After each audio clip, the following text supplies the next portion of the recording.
பண கஷ்டம் வர காரணம் இந்த 6 பொருட்கள் வீட்டில் குறைவதுதான். நண்பர்களுக்கு வணக்கங்க. நமது வீட்டில் செல்வம் குறையாமல் என்றைக்குமே நிலைத்து இருக்கணும் அப்படின்னா நமது வீட்டில் இருக்கக்கூடிய முக்கியமான 6 பொருட்கள் குறையாமல் பார்த்து கொள்ளணுங்க. நமது முன்னோர்கள் சொல்லியிருக்காங்க.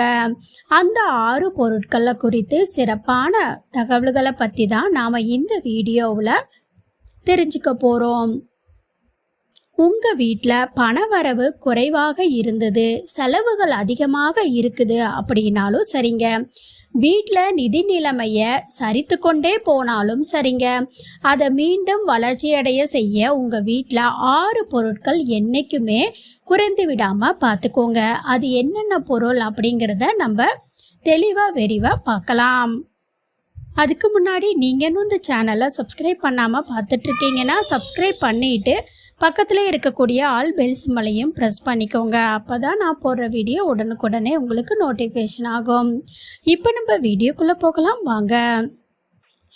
நமக்கு பண கஷ்டம் வர காரணம் என்னன்னே தெரியாமல் நம்ம புலம்பிகிட்டு இருந்தோம் இல்லைங்களா? ஆனால் இந்த வீடியோவில் உங்களுக்கு நான் சொல்ல போகிறேன் அதுக்கான காரணம் என்ன அப்படிங்கிறத. முதல் காரணம் பார்த்தீங்கன்னா இந்த அஞ்சரை பெட்டிங்க. என்னது அஞ்சரை பெட்டியா? பூஜை அறையில் ஒருவர் வீட்டுக்கு எவ்வளவு சக்தி கொடுக்குமோ அதே அளவுக்கு அவங்க வீட்டில் இருக்கக்கூடிய சமையல் அறையும் அந்த வீட்டில் இருக்கும் ஒவ்வொரு மனிதர்களுக்கும் உடல் வலிமை மற்றும் மன வலிமையை கொடுக்குதுங்க. அது உங்களுக்கு தெரியுமா? அந்த சமையல் அறையில் இருக்கக்கூடிய அஞ்சரை பெட்டிங்க. நம்ம ஜீரகம் மிளகு இதெல்லாம் போட்டு ஒரு பெட்டி மாட்டம் வச்சுருப்போம் இல்லைங்களா? அதுதான். இன்றைக்கி இருக்கக்கூடிய காலகட்டத்தில் யார் வீட்லேயுமே மரத்தால் ஆன அஞ்சரை பெட்டி இருக்கிறதில்ல. எல்லாருமே பிளாஸ்டிக்கு சில்வர்னு மாறிட்டாங்க. ஆனால் அஞ்சரை பெட்டினா என்னன்னே தெரியாதவங்களும் இருக்காங்க. அஞ்சரை பெட்டி அப்படின்னா நம்மளுடைய வீட்டில் இந்த ஜீரகம் மிளகு சோம்பு கடுகு இதெல்லாம் போட்டு வச்சுருக்கோம் இல்லைங்களா ஒரே டப்பியில், அதுதான் அஞ்சரை பெட்டி. இந்த அஞ்சரை பெட்டியில் இருக்கக்கூடிய பொருட்கள் எல்லாமே குறையாமல் பார்த்துக்கணுங்க. எப்போதுமே நிரம்பி வழியணும். அந்த நிரம்பி இருக்கிற மாதிரியே பார்த்துக்கணும். ஒரு பொருள் குறைஞ்சா கூட உடனே நீங்கள் வாங்கி அதை ஃபில் பண்ணிடுங்க. அப்போ தான் இந்த மாதிரி செய்கிறதுனால நமது வீட்டில் லட்சுமி கடாட்சம் குபேரருடைய அம்சமும் அதிகமாக இருக்கும். இதை நமது வீட்டில் பண வரவு அதிகரிச்சுட்டே இருக்குங்க. எப்போதுமே பணம் அப்படிங்கிறது நமக்கு இருந்துக்கிட்டே இருக்கும். இப்போ கல் உப்புங்க. அடுத்து இந்த கல் உப்பு ஒரு மகாலட்சுமியோட அம்சம். இத்தகைய கல் உப்பு வீட்டில் குறையாமல் பார்த்துக்கணும்.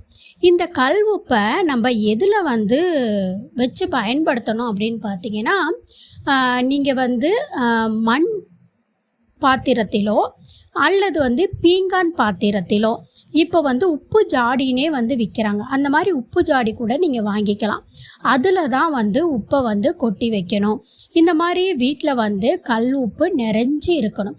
அந்த நீங்கள் உப்பு ஜாடி வச்சுருக்கீங்க இல்லைங்களா, எப்போதுமே அந்த கல் உப்பு முழுவதுமே ஃபுல்லாக இருக்கணும், குறையக்கூடாது. குறைஞ்சதுன்னா நீங்கள் என்ன பண்ணுங்கன்னா, உப்பு வாங்க போகிறீங்க அப்படின்னா வெள்ளிக்கிழமை நாட்களில் காலையில் 6 to 8, மதியம் 1 to 2, இரவு 8 to 9 இந்த டைமில் வெள்ளிக்கிழமை நாட்களில் உப்பு வாங்கிட்டு அந்த ஜாடியில் கொட்டி வைங்க.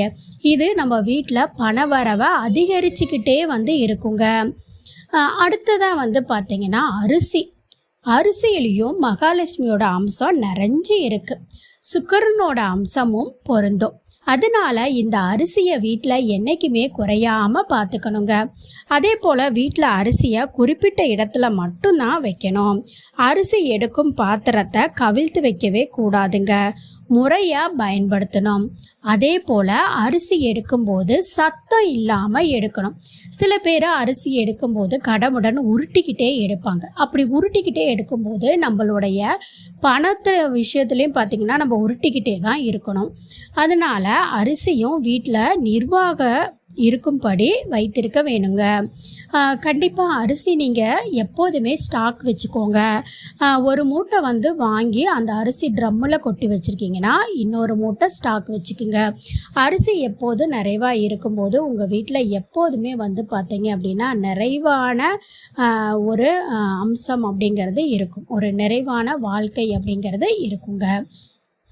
அடுத்ததாக வந்து பார்த்திங்கன்னா இந்த எண்ணெய் பொருளுங்க. நிறைய வீடுகளில் வந்து பார்த்திங்கன்னா எண்ணெய் வந்து 20 ரூபா பாக்கெட்டு, 10 ரூபா பாக்கெட்டு, 50 கிராம், 100 கிராம் இப்படியெல்லாம் வாங்கி பயன்படுத்துவாங்க. அதனுடைய வேல்யூ வந்து தெரியாது. எண்ணெய் பொருட்கள் அப்படிங்கிறது அந்த சனீஸ்வர பகவானுக்கு மிகவும் உகந்த பொருளாக பார்க்கப்படுதுங்க. எண்ணெய் இல்லாமல் சமையல் செய்ய முடியாது. அது மாதிரி இந்த எண்ணெய் பொருட்களும் வீட்டில் குறையாமல் பார்த்துக்கணுங்க. நீங்கள் 5 லிட்டரு எண்ணெய் வாங்கி வச்சுக்கலாம், அல்லது வந்து பார்த்திங்கன்னா நல்லெண்ணெய், விளக்கெண்ணெய், தேங்காய் எண்ணெய், கடலை எண்ணெய், அதுக்கப்புறமேட்டு நீங்கள் வந்து சமையலுக்குன்னு தனியாக வந்து ரீஃபண்ட் ஆயில் வாங்கி வைக்கிறது, இந்த மாதிரி எல்லா வகையான எண்ணெய்களையும் அட்லீஸ்ட் ஒரு அரை லிட்ரு, 1/4 லிட்டர் ஆச்சு வாங்கி எண்ணெய்களை வச்சுக்கோங்க. அதே மாதிரி நெய் இதெல்லாமே கம்பல்சரி வச்சுக்கோங்க. இந்த மாதிரி வைக்கிறது மூலிமா உங்களுக்கு என்றைக்குமே செல்வம் அப்படிங்கிறது குறையவே குறையாதுங்க. அடுத்ததாக ரொம்பவுமே முக்கியமானது மஞ்சளும் குங்குமமுங்க. மங்களகரமான விஷயங்கள் எல்லாத்துக்குமே பார்த்திங்கன்னா அவசியமாக பயன்படுத்த கூடிய பொருள் தான் இந்த மஞ்சளும் குங்குமமும். இந்த மஞ்சள் குங்குமமும் வீட்டில் என்றைக்குமே குறையாமல் பார்த்துக்கணும்.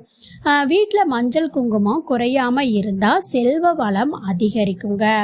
அப்போது நீங்கள் அந்த மசாலா பெட்டியில் இந்த மஞ்சள் வந்து போட்டு வச்சுருக்கீங்கன்னா மஞ்சள் வந்து நிறக்க போட்டு வைங்க.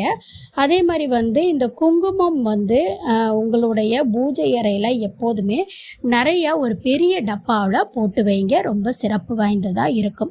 அடுத்ததாக வந்து பார்த்திங்கன்னா தண்ணீர் குடம். இதை நம்ம கவனிக்கிறதே இல்லை. இன்றைக்கி நிறைய வீடுகளில் இந்த ஆர்ஓ வாட்டர் போட்டுரும், அதனால இந்த தண்ணீர் குடம் அப்படிங்கிறதே இன்றைக்கி பார்க்க முடியறதில்ல. ஆனால் இன்றைக்கி தண்ணீர் குடம் நீங்கள் வீட்டில் தண்ணீர் பிடிச்சு வச்சிட்ருக்கக்கூடிய பயன்படுத்தும் ஏதாவது ஒரு குடமாவது இல்லைன்னா வந்து காப்பர் குடத்தில் இருக்கிறது ரொம்ப சிறந்ததாக இருக்கும்.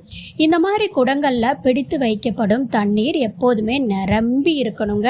இது உங்கள் வீட்டில் செல்வம் அதிகரிக்க உதவியாக இருக்கும். அதனால் உங்கள் வீட்டில் எப்போதுமே வந்து தண்ணி குறைவு இல்லாமல் இருக்கணும்.